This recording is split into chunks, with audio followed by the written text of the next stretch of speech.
Welcome. Happy you're here. All right, let's get into it. We have a pretty great day ahead of us. What we're going to be doing is responding to some TikToks, some Instagrams, talking about estrangement, taking some callers, and just exploring all the little, sideways paths and tangents that might come up in this incredibly complex conversation that is family conflict and estrangement. It can feel overwhelming, ambiguous, hard to know what to do. Let's try to bring some clarity to it. Sound good? I'm excited to hang with you. Let's dive in. Okay, first off, let's listen to a video.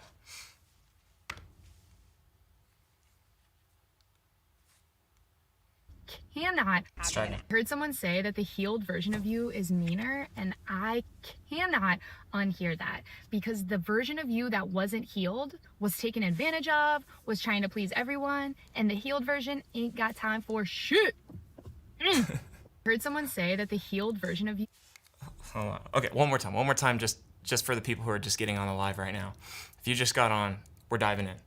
Alcoholic. Heard someone say that the healed version of you is meaner, and I cannot unhear that, because the version of you that wasn't healed was taken advantage of, was trying to please everyone, and the healed version ain't got time for shit. Here, let's start. Let's really try to break this down. Nope, that's not it. Okay, it's not true. Here's like the juxtaposition that I hear this all the time. It's like when people make posts like, you should be more selfish. You need to be more selfish. Leave the people pleasing behind. Think about yourself, and that translates to someone who's far more assertive, mean. And I'm just like, I don't think you like. Am I gonna get in trouble for saying it this way? Probably. I don't think you girl boss your way into becoming healed. I think you have to step out of that binary completely. The options aren't people pleasing and selfishness. Like, isn't that self-evident that that's not the game we're playing? Like, the options are clearly to love and serve others from a place that's value-based and aligned and grounded, not out of fear, because that's what people-pleasing is, right? People-pleasing is thinking about others primarily from your fear, from your hurt.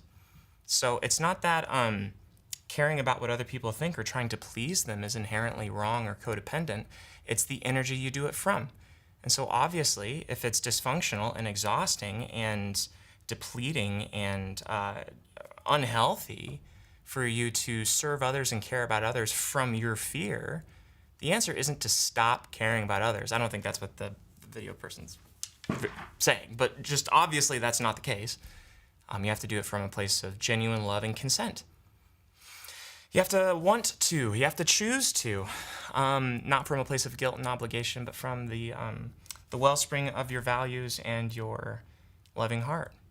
And that also includes being someone who confronts dysfunctional, toxic, unhealthy behavior, and isn't going to shy away from the confrontation. So the people pleaser is going to have lots of service and care and love, but from a place of fear, and then be non-confrontational entirely. And so the opposite of that is someone who's very service-oriented, loving, caring, offers themselves towards others, and confronts unhealthy behavior and serves and cares for themselves with the same energy and intentionality that she cares for anyone else or he cares for anyone else. Like, that to me feels obvious. I hope it's obvious to everyone else listening, but there's a lot of likes on this post, and so maybe it's not so obvious.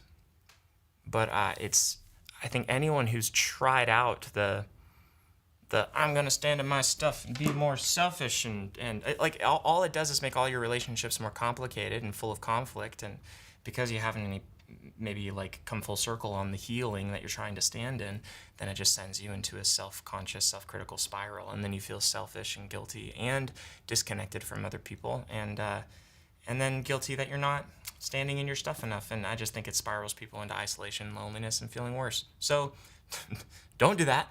Have the mature, values-based, grounded expression of both ends. Confrontation and loving others genuinely. You still need to love other people to maintain those relationships well. That's self-evident in my mind, but Cool. We having fun? Hey, does anyone want to ask questions in the chat along the way too? Someone just asked, am I allowed to ask questions? Yes, you are. Sort of the chat quoted, "You can't girl boss your way into being healed." That's rough. That's going to be a quote. That's going to be the enemy. That's what they're going to say in the news articles around what happened to Matthias. It's like, well, he said BS like that. Okay, next one.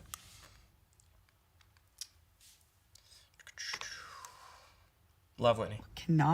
I have a theory about closeness in families that I want to run by you. So some people cannot show their love to their family members or to anyone that they're in a relationship with in ways that make them experience vulnerability. And this is why we see a lot of people, maybe parents with their adult children, only being able to show their love through doing things, acts of service, right? Like cooking food, cleaning, buying things for them. And this form of love is real. It is a form of love, but it's a form of love that requires very little emotional intimacy or vulnerability. And I think that sometimes this is why young people who want more closeness with their parents feel this way, because for them, emotional vulnerability, sharing your feelings, talking about feelings, understanding one another is like the deepest form of love. And that is not true for all cultures, all generations, all people. For some people, an act of service, picking you up from the airport, cooking you food, dropping things off at your door is the ultimate form of love. But I think that we have these two very distinct groups of people within families, and sometimes this is generational, cultural, gendered, etc., that are feeling like, we're not close, you don't love me because you're not meeting my needs in this specific way, or I feel like I know nothing about you. I feel like I don't understand you, like we don't understand one another. And the other person saying, but I do all of these things for you, and that is how I show you love. I have a theory about closeness. It's so brilliant. I love Whitney. She is right on the money. There is a generational divide, cultural divide, between how we are expressing and experiencing love. I think this has so many fun little nuances. Let me just try to boil it down to the most like kind of bare bones pieces, though. It's like on one end, my brother lives in Japan. I was talking to him about this, and he said something really interesting. He was like, you know what's interesting is in Japan we don't really give each other compliments. Like if I were on the train and someone had like a killer outfit, I wouldn't go up to him or her and then say, wow, I love your shoes. Like I love your bag. It's so cool. You're so stylish. Because that would be almost like a bit embarrassing. Like because then the etiquette would be something like, you know, they would say, well, oh no, I didn't. That's not true. Or you're just being nice. Or like you would have to kind of like bat away the compliment or kind of display some form of humility. And there's like a cultural dance that would take place to kind of get out from underneath the compliment, because you would essentially, if you were just to take the compliment in Japan and just say, oh, thank you, appreciate it. I am looking good today, which would be very normal in America, then you would kind of come off arrogant. You come off self-absorbed. And then that would create more cultural kind of divides and conflict. So it's like there's these different codes for how we receive and express love that really at the end of the day are about trying to maintain connection and trying to maintain cohesion. So in that Japanese example, it's like, well, pride, like assuming that you are, you know, this big great thing is actually a pretty big threat in a hierarchical culture. Like when everything is very much dependent on being within the hierarchy, respecting elders, whether in workplace or in family or just generationally, like trying to, you know, saying something that would place yourself outside of where you stand in the hierarchy could result in being rejected, you know, you being kicked out, you not belonging. And being criticized, and so it's just not worth it. That's part of the cultural milieu. An example that's a little easier to grab onto if you're American is like, you know, when we're at a restaurant, and then I say, here, let me cover the bill, and then you're like, no, let me cover it, and then I'm like, no, really, let me cover it, and you're like, no, allow me, like I'm gonna get it this time, no, like that whole little dance of like, all right, well, like, you know, I'll cover the check, no, let's split it. It's why do we do that? Why do we play that little high context, is what that's called, game over who covers the bill? It's because what you want to do is you want to give someone the points of being the kind of person who would cover the bill without actually making them cover the bill. It's like a double blessing, a double gift. It's like, not only am I going to cover the bill, I'm going to let you have the social credit at the whole dinner table of being the kind of person who would have paid. So you get the points, the brownie points for being the kind of person who paid, and you don't even have to pay. So it's like double gift, socially. That's the undercurrent of that kind of game.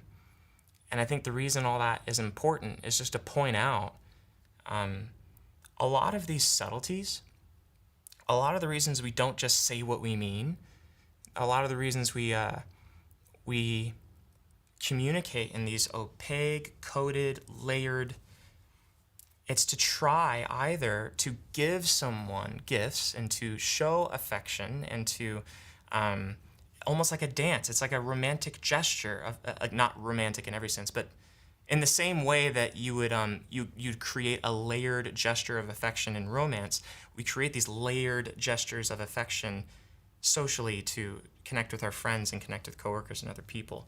It's almost like when we kind of are subtle, when there's subtleties in the communication, it makes the communication have a bit more depth and contain emotional content, really. And this, so the whole dance of let me cover it has what's the right word? A subtlety of affection that is a bit deeper than just saying, oh, let me cover it. And you're like, good, thanks, appreciate it. Go ahead. You cover it. Awesome. Like there's that just getting to the point on that dance has less, I don't want to say sophistication because I don't really mean that. Do you get the point? Do you get what I'm trying to say? There's a it's coded with more intent, and because of that, I think the gestures can run deeper and communicate deeper meaning, for better or for worse. And that runs negative just as much as it can run positive. That's why an eye roll from your mom can have so much layered meaning underneath of it, and we might just feel like, oh my gosh, just spit it out, just say what you mean. But in a lot of instances, it actually would make things a lot worse to say what you mean. It's like being able to give someone a hint is a way of allowing them to what's called save face. So an example could be, you come in to, let's say you're visiting your partner's parents for the first time, and you walk in and you're like, hi, nice to meet you, and you walk in and then you kind of, your girlfriend or boyfriend kind of gives you a little nudge like, and kind of gestures towards your shoes, and you're like, oh, sorry, and you take off your shoes. That's kind of generous. It's helpful, because for her to call you out right in front of her parents and be like, oh my gosh, take off your shoes, don't track mud into my parents' house, you slob, or something, might be a lot, puts you on the spot, in front of everyone. But if you kind of go, and then, mom and dad pretend like they didn't even see, there's a gift there. It's like, I'm gonna allow you to kind of step into our cultural rhythm, to our family rhythm, and you just kind of violated the expectation there, but we're just going to kind of like push that aside and let you kind of skip. It's almost like I'm letting you kind of break the rules for a second, and I'm giving you the points as if you didn't break the rule. We're just gonna I'm gonna let you overlook it. We're gonna overlook that, pretend like it didn't happen, so that you can step into the intimacy and closeness and the social warmth without that having to be a speed bump. It's a kindness, and I don't think we think that specifically about some of these gestures, but communication like that has been so deeply coded for so long. It's only recently that we've gotten far more explicit in our speech. And the reason we've gotten explicit is because, well, the world's a lot more global than it's ever been. We're communicating with far more cultures at the same time. And so when you have more cultures communicating at the same time, whether it be like forums on the internet or YouTube or whatever, like the way you can anticipate being the most clear is by being the most direct, so clarity wins, when all things are measured. But it's interesting on the emotional level. We are far more explicit about our emotions than we've ever been. And that's helpful when two people aren't catching what the other person's putting down.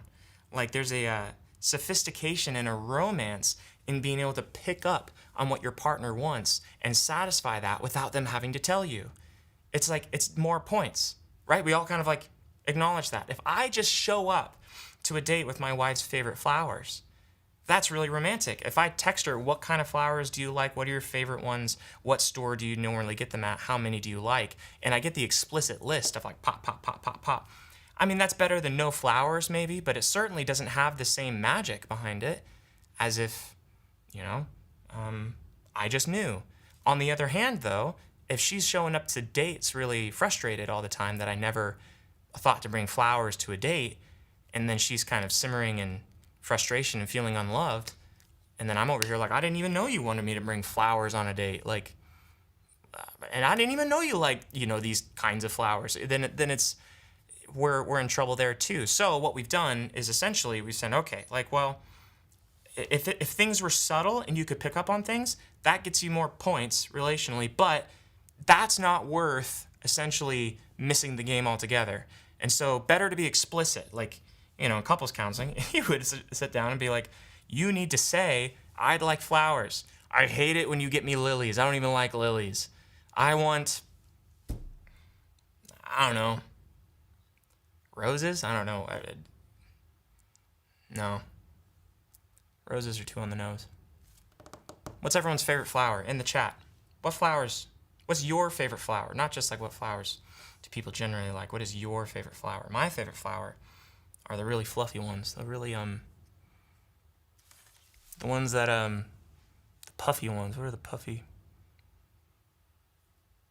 fluffy ones? Puffy, fluffy, does it start with an M? They're big. They're like this large. They kind of, I don't know. My wife's favorites are peonies. She loves the peonies, but those are too dense for me. I like the ones that really flower out and they're just a big party. Hydrangeas? No. Oh, that's the one that you like. Sunflower? I'm not talking about a sunflower. No. It's not hydrangeas. Flower am I thinking of? It's not the point. What were we talking about? We were talking about high context, low context communication. Orchids? I don't know. Okay, what's your favorite flower? A lot of people are saying hydrangeas. Lily of the Valley. Oh, dahlias. Dahlias! Dahlias! It was dahlias. It was dahlias. Dahlias. That's Matthias' favorite flower. The dahlias. Wow. Molly, you nailed it. Good job. All right. Honey, if you're watching this, your man likes dahlias. Okay, so I get her peonies. I know that. There's like a period of time where it is okay to ask explicit questions. Don't get me wrong. I'm just saying that this is a universal cultural communication relation that we're witnessing here. Nearly every culture evolved from a high context way of communicating with subtlety. And then as even things like as written language, became more prominent and more people became literate, like we've gotten lower and lower context and more explicit as cultures have communicated with each other. So there's not as many assumptions that we can count on.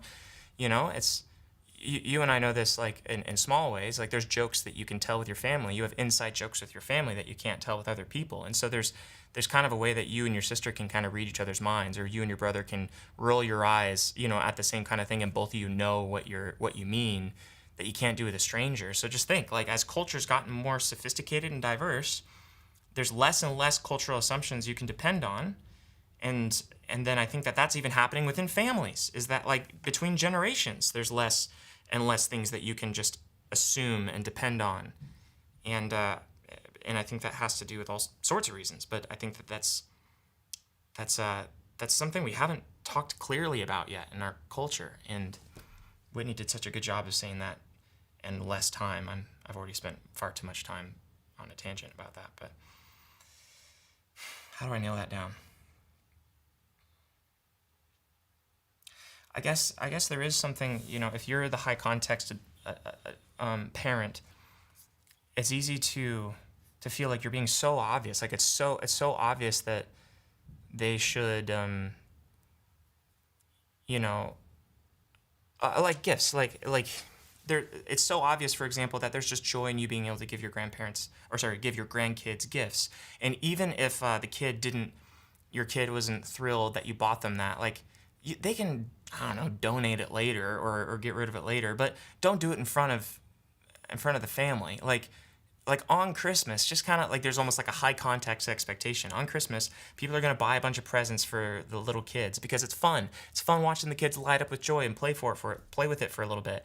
And if down the road you're like, oh my gosh, we don't need all these toys. We don't need another like loud toy with a bunch of little pieces. Okay, like just get rid of it, but just subtly. Just kind of like scoot it away and like, I don't know, donate it or something. Like whatever, but don't make a big deal out of it and then confront me and tell me not to buy things with small pieces. Like, can you just give me the gift of letting me buy these things for your kid so that I can have this sweet moment with my grandkid instead of making a big deal out of it? Like, that's the explicit undertone underneath the high context gesture. But then, you know, adult kids were like, well, one, like, it's a bummer to then pull the toy away from the kid when they're really excited about it and they're wondering where it is. And I don't know, maybe that toy has a bunch of small batteries and we're kind of worried because we don't want batteries small, or like we have enough loud toys and it's kind of just exhausting. It's not as simple as all that, you know? And so there's all these little disagreements that can happen within that little world, but it's like, can the parent step back and say, oh, maybe it's not as obvious as I think it is. Maybe I need to be more explicit. Of course, I'm proud of them in their career. They should just know that because I'm always asking them about it. I'm always asking them about their job. So isn't it obvious that I'm proud of them? And I would say, nope, not always. And it's the same kind of thing towards the wife. It's like I'm always complimenting peonies when we're out and about. And when I see those flowers, I'm always saying, wow, those are beautiful. Isn't it obvious? Those are my favorite flower. And it's like, maybe, maybe not. Maybe it is, maybe you need to say it explicitly. And then you'd say, well, it would mean so much more if I didn't have to say it explicitly. True. And at the end of the day, is it worth dying on that hill? Because he keeps showing up to dates with no flowers. Be nicer to have flowers. And for the parent kid, it's like, you know, shouldn't he or she know that I'm proud of them? Maybe. Is it worth dying on the hill, though, of feeling like they should be able to interpret your subtleties? Maybe you need to explicitly say, I'm so proud of you. You're doing such a good job. I see how hard you're working. And I just want to let you know I respect it so much. I see the work ethic. I see the effort. I see the sacrifices you're making to advance in your career. And I see how hard it's been. And you've pressed in. And I just think the world of that. I think you're doing an incredible job. That feels really intense, especially if maybe you're from a culture, like I was saying with Japan, where that's just really embarrassing, you know, to receive a compliment that direct. Maybe it's not for your kid. And you kind of just got to think to yourself, all right, well, they're not going to be as uncomfortable with something like that as I would be, and maybe that's okay. Good and fine. So I'm going to try giving more direct compliments. And I think that for any parent watching, it's important to know that the expectation for many young kids in this Western world is explicit compliments, telling people explicitly what you admire about what they're doing, the character traits that you respect and admire, the things that they're doing well,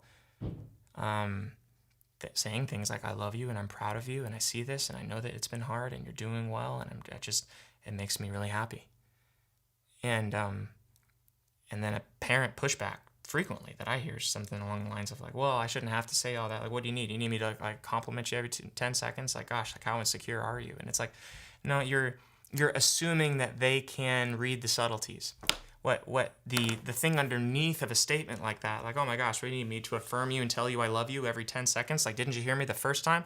I mean, just like copy and paste it over to the romantic thing. Like, if a husband said I love you to his wife once, and then you heard the wife say, I would really love to hear I love you more often, and then the husband was like, what? I said it on our wedding day. What? Like, I didn't change my mind, so like, why do you need me to say I love you more? We would all roll our eyes and be like, dude, come on, get over it. Like, say I love you, you know. But the parent, you know, it's more. We use that same mental game when it comes to kids. Like, oh gosh, you want me just to like worship the ground you walk on every 2 seconds? And it's like, no, you don't get it. The adult kids, they can't read the subtleties. For you, you're communicating all the positive things in the subtleties, and then you're like, why do you need so much more on top of that? That's excessive. What I'm saying is like, no, they don't see this. They're here. And so by you saying it's explicit, then it raises it up to the bar that you think they're already at. So it's not that they need 30% more encouragement than you think they need it. It's like they're not getting the small or normal amount that you think they're getting. Does that make sense? It's like, am I making any sense at all? You're communicating this much love through what you do. It feels weird to you that they're asking for this. That's not how they feel it or experience it. They're over here and they don't get this much. They can't read between the lines in the same way that's obvious to you. So they're down here and they're asking to get to here, but what they're doing is they're saying the way we get to here is through explicit compliments, affirmation, validation, listening, and all those kinds of things. And if you're a parent and you're like, well, I don't know how to use all your therapeutic words and ask all these complicated emotional questions, learn. There's a billion TikToks out there with a million question ideas. There's card decks that therapists make with questions. Come to my event Monday. I've talked about it a little bit. You come to my event Monday and I'll walk you through. I'm doing a whole thing on how to heal estrangement, how to heal breaks between parents and adult kids. Monday at 11 and at 7. This is being recorded on December 11th, so the Monday coming up, we're doing the whole thing. I'll walk you through there. Come, comment the word event in the chat if you're on Instagram, and it'll just send it to you. Or you can go to estrangement.com/live, and you can sign up for that. Anyway, okay, that's enough on that point. That was fun to work through, though. I hope that made sense. Is anyone vibing with that? Any questions on that? Let me look through the chat here. Is that making any sense to anybody? Hydrangeas, marigolds, peonies. All right, good. Passive communication. I don't think it's passive. I don't think it's passive communication. I think it's actually hyperactive. It's just subtle. I like to write poems, and you haven't seen any of my poems. I just write them for my wife. And the trick is to mirror imagery and subtlety and make reference to things that only she would know, and to tie in different memories that overlay with each other to create kind of a world, and to tie in sensory information, and to use vocabulary that has special meaning for her. It's like you read a poem and it's like it's 4 lines, but it's infinitely deep because there's all these overlaying subtleties that make it rich. That's not passive. You say passive is like, oh, he wrote 4 lines. Like, no. Like the choice of words in those 4 lines was infinitely deep. That's what I mean in high context communication. It's hyperactive, actually. Someone said a beef jerky bouquet. Well, do they make those? I might need to change my favorite flower.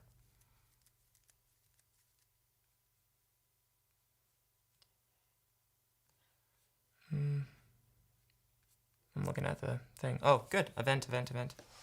Yeah, just comment the word event and you can come to my thing on Monday. It's going to be on Zoom. I have like a pretty structured kind of like teaching on how to heal estrangement that we're doing there. It's this setting's very spontaneous. We kind of just run with things and wander all over the place, but that's going to be a lot more nailed down. I think you'll enjoy it.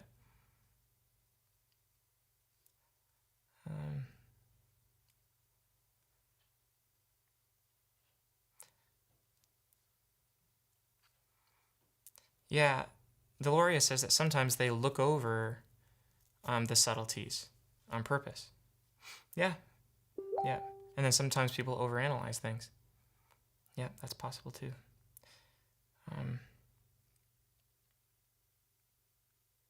Okay, let's move along, yeah? This is good. Chicken finger bouquet, someone says. My son would like that. He loves chicken fingers. Give him a big thing of ketchup and a chicken finger bouquet. All right, we're back.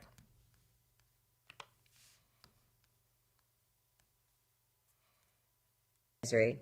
What's in it? Quick PSA. Your misery does not guarantee their return. It doesn't. It doesn't guarantee a reconciliation. It doesn't guarantee that the estrangement will end. It just guarantees your misery. So stop drowning on it. Affix a smile on your face.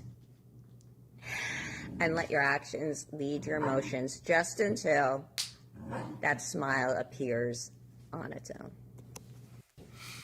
This is so true. I think that like the misery that can come on in the estrangement, especially when there's ambiguity, especially when there's false accusations, especially when it feels like you're just kind of left here with all these pieces that don't make sense when your kid cuts you off. That misery can take over your life and spiral you into depression, not just grief, depression, shame, self-criticism, isolation. And none of that is going to bring them back faster. I mean, I see like people kind of go two directions when it comes to estrangement. One, and maybe they take both directions at the same time sometimes, but one direction is to get very defensive and defiant and angry. Like there's the anger direction, and to be like, hey, screw you, you know, and then the other direction is to sink into just a spiral of depression and shame and to feel like I'm an awful parent. I screwed them up. I ruined their childhood. I'm going to be alone forever. Maybe I deserve it. And maybe there's gradations and combinations along the way. But like, it doesn't help. Neither of those roads help. And I see this, you know, as particularly interesting when, like, let's say an adult kid tries to have a conversation with mom or with dad and is trying to bring up some of this stuff, and then it really provokes a lot of shame in the parent. And the parent kind of starts to go down roads like, well, I'm so sorry I ruined your childhood. So sorry I was a bad mom. Like, I can't believe I did this. Like, I like, you should just hate me for everything I did. And like, and there's kind of like this, it's very pointed at the self. Like, and it's not taking accountability. It's not an apology, even if it's kind of like mixed into an apology. I'm so sorry, da da da da da. But then there's all these like almost like self-flagellating comments. It's self-centered. It is. It's shame is self-centered, and it doesn't repair. It leaves you feeling deflated and incapable, not empowered towards any sort of repair or change. And so the next step, obviously, is to either whether it's therapy or a spiritual mentor like a pastor or a friend to express these feelings. It's not like you need to bottle these up, but don't express them to the kid. That's not going to aid in the repair process. That's not the container that's going to be helpful. To share this with other people, but then allow that almost kind of move through and then come to a grounded understanding around like there's probably some things that I regret and could have done different. There's probably some ways I need to accept that I'm human and that I did I don't know, like I did a lot of right by them. I made a lot of sacrifices for them. There's things that I can look back on that I'm proud of. And there's ways that I probably need to learn or press in and try to understand what I don't currently understand, right? So there's regrets, there's things I'm proud of, and then there's like the ambiguity of, all right, I guess I'm going to learn from them what their childhood was like and try to take that in and understand it. You know, so it's like we have to take accountability for the regrets and try to repair those. We shouldn't feel bad and apologize or grovel in the face of things that we have done right by them. And I think adult kids in full maturity, when they do bring confrontations to parents, should be able to acknowledge not just the pros and the goods and the things that were done positively towards them, even if it's very general, like you put a roof over my head and I had food to eat. You know, like we should be able to acknowledge the good, and then we should be able to acknowledge the limitations that they're under, their own trauma, their own experiences, their intentions. But then we also, as adult kids, then hold space for it's like, well, okay, there's intentions, but then there's impact. There's what you couldn't control, but then there's what I experienced above and beyond the excuses and the reasons. And I think it's up to the adult kid to have the maturity to know that what they're asking for is not that the parent obviously go back in time and change anything. Like everyone knows that that's not possible, but that we're asking our parents to just witness the pain that we went through and emotionally resonate with us, to see that it was real and to mourn that with us. I think underneath so much of the spiky anger and resentment, adult kids are going towards their parents, even with that spikiness, with a hope that their parents will grieve with them how hard it was and see how it was uniquely hard for them in ways that they know how to describe now that perhaps they didn't know how to describe back then. And obviously that desire is obfuscated by the resentment and the anger and the negative sentiment override that adult kids can get swept up in and confront their parents in ways that aren't value aligned or driven from a place of just general compassion, but are driven from their hurt. They're speaking from their hurt, and that makes everything harder. So both parties, I think, if the goal is repair, both parties bear some responsibility in being able to navigate the discussion from values and from a place of compassion, not from negative sentiment override and hurt. Share the hurt. Don't speak from the hurt. That's the idea. So, but back to parents, simmering in your regrets, simmering even in the frustration and then the hopelessness, it's not gonna help. What does help is coming into an acceptance of those three things. The things I did right by them, the regrets I do have, and an acceptance of the ambiguity that there's probably some areas that I need to reevaluate, and maybe some areas they need to reevaluate. And I don't know all that right now, but I'm going to at least have curiosity for that conversation instead of shutting it off in some sort of self-preservation. That's the defensiveness move. I was a good parent. They're just an egotistical narcissist.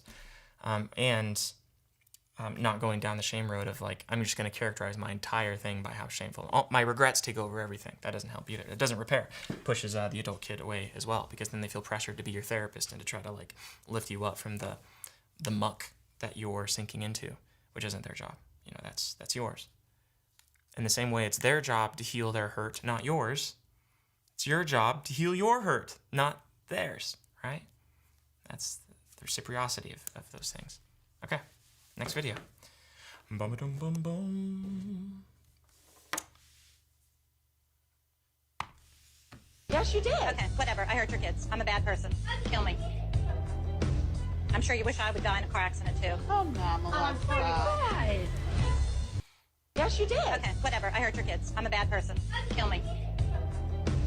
I'm sure you wish I would die in a car accident, too. Oh, Mama.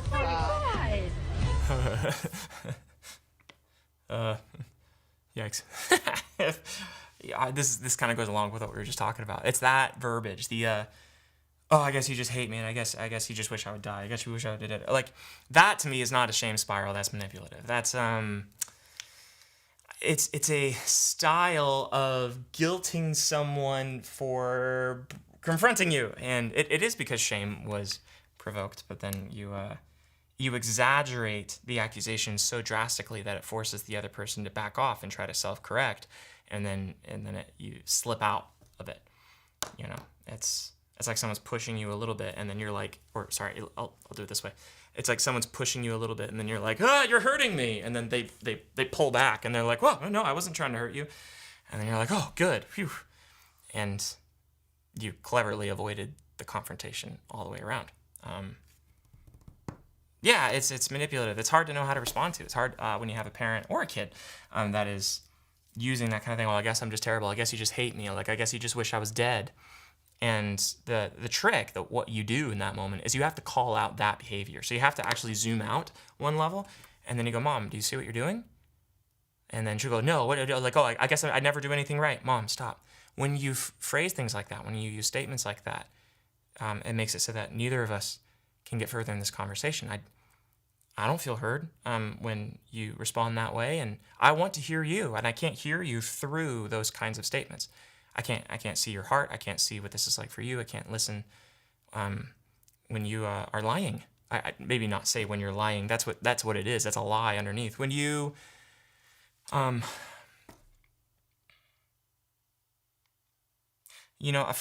phrasing that comes to mind is something like, Mom, are you saying that because you want me to feel guilty for confronting you?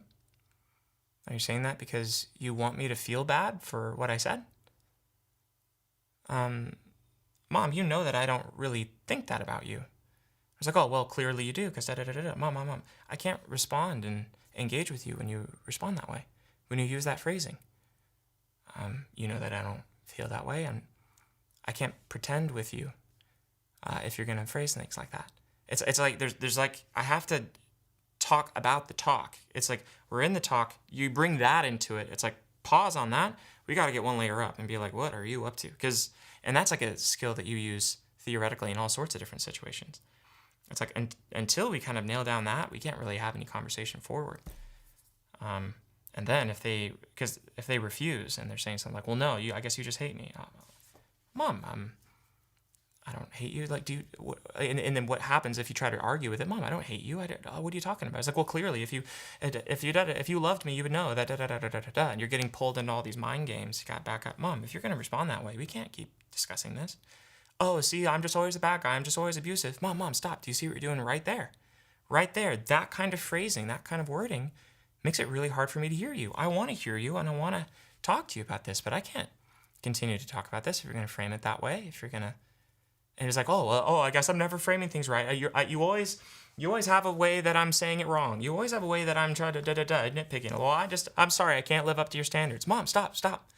I can't engage if you're going to keep doing it. You're doing it right now. I can't keep going. Well, you can't keep going. Sorry, I've never It's you back up and be like, there's not any utility in arguing the point and trying to convince them that what they're saying is wrong. They're not saying it because they're convinced it's right. It's an entirely different emotional game. You have to back up, and you have to, from a regulated place, because you can't accuse them. If you just respond, you're gaslighting me, it's going to raise the intensity all the way around. But eventually, probably 3-4, exchanges back and forth, you're going to say, okay, we'll discuss this another time. We'll discuss this another time when we can be calm. And there's like, oh, so sorry, I'm calm. Am I too crazy for you? You can't talk to your crazy mom? I never said you were crazy. And there's like, no, you did. You said I was crazy. You basically said the da-da-da-da-da. And you are going to be tempted to get pulled in to that game because it's a game that is designed to keep you hooked. And then what you say is just like, Mom, right there. I can't speak when you're using those phrases, when you're using that framing. What I would do is I'd double down on, I want to discuss this with you. I really do. No, you don't. You're lying. You're just saying that. I want to discuss this. I'll discuss it in a moment when we're calm and we don't jump into those ways of framing it and speaking about it. And then if you feel like, well, there's no way to discuss it without getting pulled into some sort of game like that, you got to get into therapy quick. There's a third party that needs to be in that discussion for that to be beneficial at all. Because that's a game that when you play it, I guess I'm just terrible. I guess you just hate me. I guess that sucks all the air out of the room, and then nothing can grow. There's you need a third party to step in and be like, hey, Diane, do you see what you're doing? You're shutting down the conversation entirely by pointing it back on yourself. And then, she is either going to shut down and then be completely frustrated and hurt and abandoned, or he, I'm using she in this example because of the video, or he, they're going to feel totally shut down and or they're probably going to break down in tears. That's the better one. The reason that's better is because there's emotion there. And you can work with emotion. Because that emotion, that actual display of tears, can be met with some empathy from the therapist, ideally, to start. And then the two things happen after the tears. The tears either turn into kind of a sob story around the victim again, and that's not going to end anywhere positively. Or the tears can talk about how hard this is for them and how they feel emotionally, and some of the real insecurities start to pop out, not the fake ones. And then the therapist, again, can validate some of that, but then bring the whole conversation up for air and then talk about the impact of that kind of speech on the conversation. So you're not necessarily going to try to reassure in those moments. You're not going to try to correct her self-narrative or his self-narrative. You're not going to try to encouragement. Now's not the time for encouragement. It's pacing in the sense of, okay, that kind of speech isn't allowed here. We're not going to make any progress with that kind of speech. And then it's going to lead to shutdown, which we're going to need to be like, okay, do you want to engage in this or not? Like, are we finished here, or do we want to continue to dialogue about this? Or if the tears break, then it's like, okay, let's hold space for that for a moment. And then before it kind of falls down into the self-pity, dialogue, we're going to bring that back up to understanding the impact of that kind of speech. And then the reassurance that can follow after that is something like, I really want to hear you. I want to talk about this. It's important to me that you feel heard here too. I don't want you to be villainized or feel like you messed up everything. It's not my intent either. I want to talk about this because I want to be closer to you. And then occasionally, I'm not even saying often, but occasionally, there's that moment of like awareness of like, okay, all right. And there's like some openness to trying to move the next step in the conversation. But a third party has to kind of hold that space. It's not something you can hold. It's too spiky with you. There's too much on the line. The therapist, I don't care what the therapist thinks about me, or if the neutrality of the therapist has the command socially to be able to hold that kind of space without, does that make sense? It can come from the therapist in a different way than it comes from the kid. The therapist can stay regulated because they don't have anything on the line. So they can hold that regulated yet empathic space without getting sucked in, because there's no triggers or ties holding the therapist to mom. Like, there's no cost there. Okay. Onward. Let's go to the next one. This one's a fun one. We're going to have some fun with this. It doesn't really matter what happened in your childhood. I know therapists are throwing up in their mouth all over. Your job is to get over it, move past it, forgive it. That's the big thing. Forgive it and let go of it so you can move forward into your future, because you're not living your childhood now. Mm-hmm. It becomes very simple from this context. Everything that's happened to you in life is supposed to have happened that way. This is a faith-based approach, so it's not my personal idea. But God doesn't make mistakes, so everything that's happened is the way it's supposed to have been, and it was at the right and perfect time for your soul to learn the lessons it was supposed to learn. Your job now, regardless of what you've gone through, is to take those positive learnings forward in a way that will help you in the future. It's learning, it's wisdom, right? Mm-hmm. But the problem is most people take the negative emotions they had with the past experiences right along with the learnings. And if you take the negative emotions along with the learnings, it ruins the learnings. So they're never able actually to... Hold on. Negative emotions, negative learnings along with the... If you take the negative with the positive and the learnings and the emotions, then you... Okay. It's hard, listening to something like this, it's painful, but I gotta back up, because this is resonating with people, right? I just think about that. When I see a video that is so clearly incorrect, but then I see the thousands of people who are resonating with it in the comments, there's usually a grain of truth here that I gotta kind of suss out. It's like, it could be that this is just 100% wrong, or maybe this is like 15% right, 25% right, and she's just saying it in a way that is like profoundly wild, just insane. So I'm like, okay, so let's try to listen one more time. Do it with me in the chat. Let's try to find the grain of resonance. I'm not even gonna say the grain of truth, but the grain that is resonating for people, that people see this and they're like, yes, what is that? What's the grain of experience that people are gathering from what she's saying? Let's just do that together. Try one more time. No matter what happened in your childhood, I know therapists are throwing up in their mouth all over. Your job is to get over it, move past it, forgive it.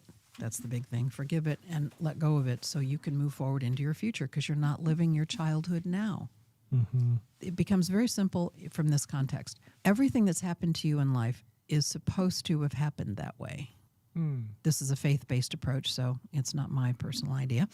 But God doesn't make mistakes, so everything that's happened is the way it's supposed to have been, and it was at the right and perfect time for your soul to learn the lessons it was supposed to learn. Your job now, regardless of what you've gone through, is to take those positive learnings forward in a way that will help you in the future. It's learning. It's okay. So in the chat, people are like, "No, not again, not again." And so I played it, and then Gabe, the girl, is like, I think we're all throwing up in our mouths. Here's okay. I think I have something. To pull back, anyone read Marcus Aurelius? And anyone ever read him, the old Stoic philosopher? This is what he says, and there's a wisdom piece here. So when she says, "Oh, this is a faith approach," this is like, "Oh, everything happens for a reason." Marcus Aurelius had this idea that he was like, I trust that everything happens for my good. Everything can be leveraged into a form of self-mastery. If pain comes, I learn from it. If I survive, it just kind of like this openness to the universe. I'm not a Stoic. I don't believe this, but this is, I'm summarizing the text here. It's like it's this idea that like everything is a part of nature. I'm a part of the flow of life and the flow progression through time. And in the same way as like, you know, a plant that's grown up and then like a deer tramples over it and then like nature progresses and that's fine and that's not necessarily like morally bad. That's just what happened. There's utility in thinking about your own suffering in your own life and even the end of your life that way. That, you know, Marcus Aurelius is really focused on just like keeping death in mind, keeping the end of your life in mind, the finite, fleeting quality of life ever present, because it helped you essentially live with character now, live in the good and be a force for good. And he thought like a component of that is that everything that happens in your life, even the suffering, like either one was part of nature's plan, and so it isn't good or bad, it just is. And then the good that can come is like if you survive it, you can leverage it to enhance you, to make you stronger, and to press you further into becoming the kind of thing you are. And like, who are you to question the will of the gods was kind of his thing. Even the tragedies of life, like who are you to question that? Now that's not true. Like I think we could all like acknowledge it's like it's too simplistic. Like, and that's why I'm not a Stoic, because I'm Christian, and the Christians take a seed of that philosophy, but they add a layer on top that's like, well, they bring in the idea of sin. It's like, well, we don't live in a world where everything's happening exactly the way God wanted it to happen. God had an intent for things to work really great, and then humans, through free will, decided to push for their own agenda above and beyond God's, and that's why we have the inner conflict in our hearts, and then the outer conflict in nature and in the world. It's like you have almost two competing agendas that are clashing against each other, and so because of that, there's a lot of suffering, and that's a more complex idea, I think. And so but the antidote is actually kind of similar. There's this idea, and I think this philosophically can be enriching, even if if you're not religious. It's like, does everything happen for a reason? Maybe. I don't think so. Like, I think everything happens, and in Scripture it says like all things are worked together for good for those who love Him. And the meaning of that is like when you set your alignment on Christ, when you set your alignment on God. And Jordan Peterson would probably symbolize this out in this Jungian way of saying like, okay, the ultimate good, the ultimate truth, like the source of everything good in the world. When you align yourself on that, then all things together can work together for the good of those who are aligned with that purpose.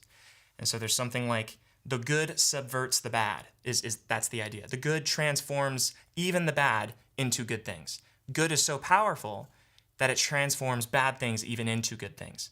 So it's not like the intent was the bad things could happen and that is somehow good. Does that make sense? Like, it's a slightly different idea. It's like there's all these things, and as you like progress through life, there's like bad things, and then there's good things. And it's not that all of this is good because it happened. I'm drawing off center. It's not that all of this is good, you know. It's that. That's not at least the claim in Christianity. It's like, no, if you are aligning your purposes towards the good, anything that comes with you towards that journey of the good gets transformed into something that will enrich you and be good in the end. Even abuse, even tragedy, even illness will ultimately, through the process of moving towards Christ, be transformed into enrichment. It's like even the bad things break down in the soil and become fertilizer for what grows. It's not that the bad things are good. It's that in the process, and it's not even like it becomes a moral good. The bad things become a moral good. It's your responsiveness in unity with Christ. It's like the reaction of the bad thing. Oh, man. Okay. How do I say it simpler? You can react to the bad things in your life that makes everything worse.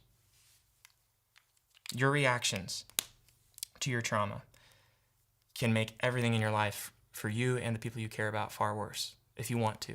You can be abused and then you can choose to abuse other people. You can be abused and then you can dive into a drug addiction. The ways we cope can make things worse. Or through a process of surrender, which the Stoics would say and the Christians would say. Through a process of surrender, you can bring all of that pain even. Because the past is gone. The bad thing that happened ends eventually. The abuse ends, and then you're in this new moment with the memory of the bad thing, with the nervous system that was programmed by the bad thing. But then it's like if you surrender that current nervous system, mindset, you, towards what's good, that impact transforms. It even serves to enrich you. And then when you look back, what you see will be good. Not the event was good, but your reaction and what came of you is good. Does that make sense? Just really simple stuff, problem of evil, the existential effect of suffering on mankind. Just light work for a Thursday afternoon. Free will only exists when one has options to choose from. Yep, everyone always has choice. That's one thing you can't take away. Viktor Frankl, really put simply, at the very least, the thing you choose is the kind of curiosity that you extend into what you don't understand. The attitude that you choose to embrace. Yeah, I think we have choice. You don't have to agree with me. But yeah, that's the grain of truth that she's very poorly trying to communicate. The unfortunate part is that the original person in the video then says, well, you just gotta learn to move on. You just gotta forgive. You just gotta muscle through it essentially. And then you gotta try to find the lesson in it and move on. I don't believe that. I think that you heal it. I don't think that you just move on from it or that it's as simple as just choosing to. I don't think we choose to let go of suffering. I think suffering can bear down on us even if we wish it wasn't. I think we choose to surrender it. We can choose to squeeze onto it or surrender it. Surrendering it doesn't mean it goes away. It can just be here still. But what you choose to do with something you cannot choose to make go away is within your realm of choice. That's the trick. Can't choose to not be in pain. For many of us, we can't choose to not be anxious. For many of us, we can't choose to not be depressed. We can't choose to not be angry. We can't choose to not be triggered. But what you do in the face of what you cannot control, that is within your choice. To despair or to surrender to something higher than yourself. Marcus Aurelius, he surrendered that to nature, the universe, the gods, a lot more detached. The Christians have surrendered to a relationship with someone who knew what it was like to suffer, who the whole center of the whole faith was about God coming down and suffering for the sake of mankind. All right, enough on that. Do you want to do one more and then we'll go? I know we're at the hour mark, but I had one more video ready. It's not even that good of a video, to be honest. We can leave it there. Any questions? Want to do a little Q&A before we wrap up? By the way, I'm doing a talk on estrangement, healing the process of estrangement on Monday. You should come. It's going to be fun. We're going to have a good time.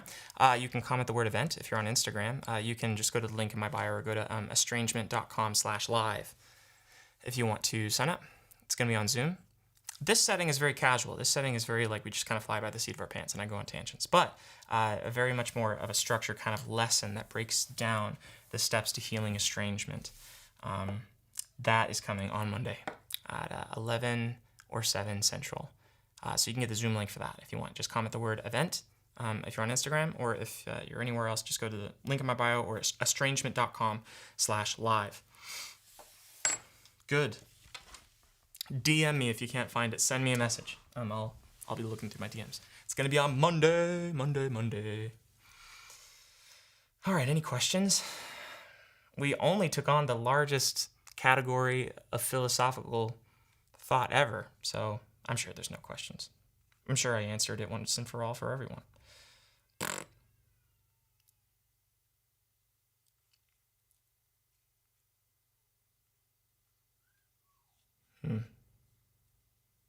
Some good reflections in the chat. Come on.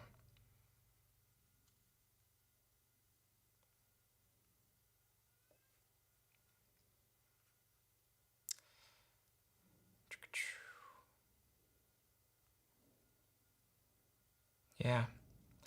Katie says surrender works, and there still needs to be skills around the relationship itself, and set boundaries, and learned communication skills that were missed. Certainly, I think surrender is the path to that. It's like you can't really drink in the self-development or the change that you need to make in yourself until you surrender what you already have, what you already understand.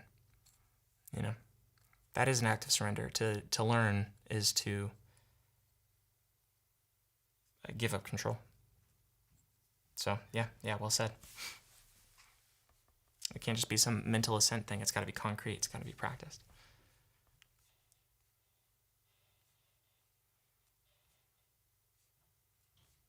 What else? We having fun?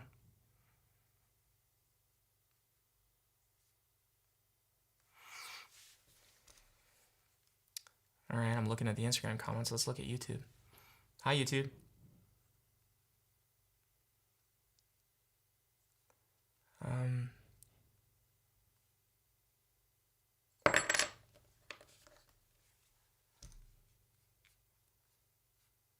Just reading through comments. I have to find a way to make reading through comments more interesting. How about a little bit of a little tune? Wow. That's already better.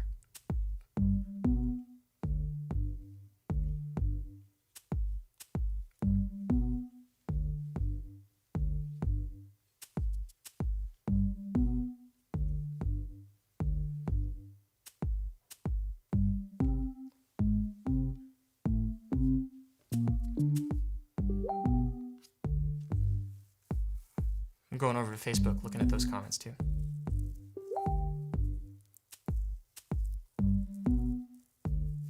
All right. Someone says, how do I see the event on Monday?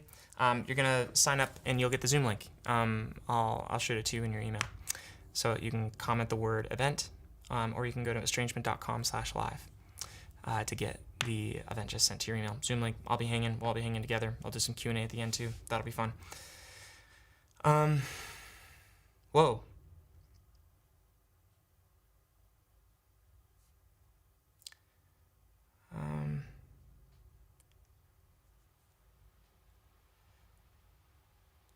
When you said look for the good, did you mean look for the good in what happened or surrender to the goodness of what is? No, yeah, not the good in what happened. Sometimes bad things happen, there's nothing good about it, other than you survived it, probably.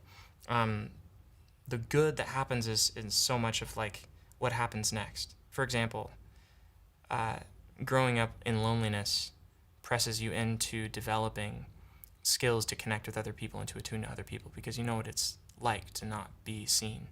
That's good. It doesn't make it worth it. It doesn't make it like doesn't mean it was like, oh, good thing that happened so that I have these skills. Like you can, like I love David Kessler's line when he lost his child. Someone came to him and said, oh, everything happens for a reason. There's always a lesson in everything. And David's classic answer is like, well, to be honest, I would have rather taken a class. We can learn things without having to go through hell, you know, like next time I would have rather taken the class. I love that because it's true. It's like, I don't think there's actually anything good in the evil itself. That's philosophically the issue I have with everything happens for a reason. That can't be true. That's a contradiction in terms, but good can follow. Good can come of the meaning and of the response that comes after. Does that make sense?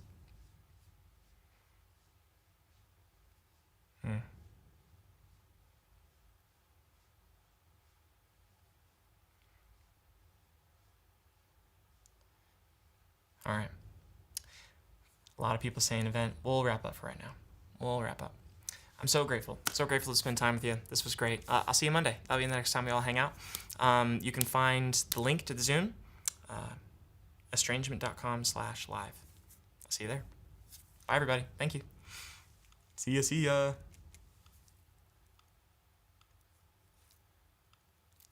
Goodbye.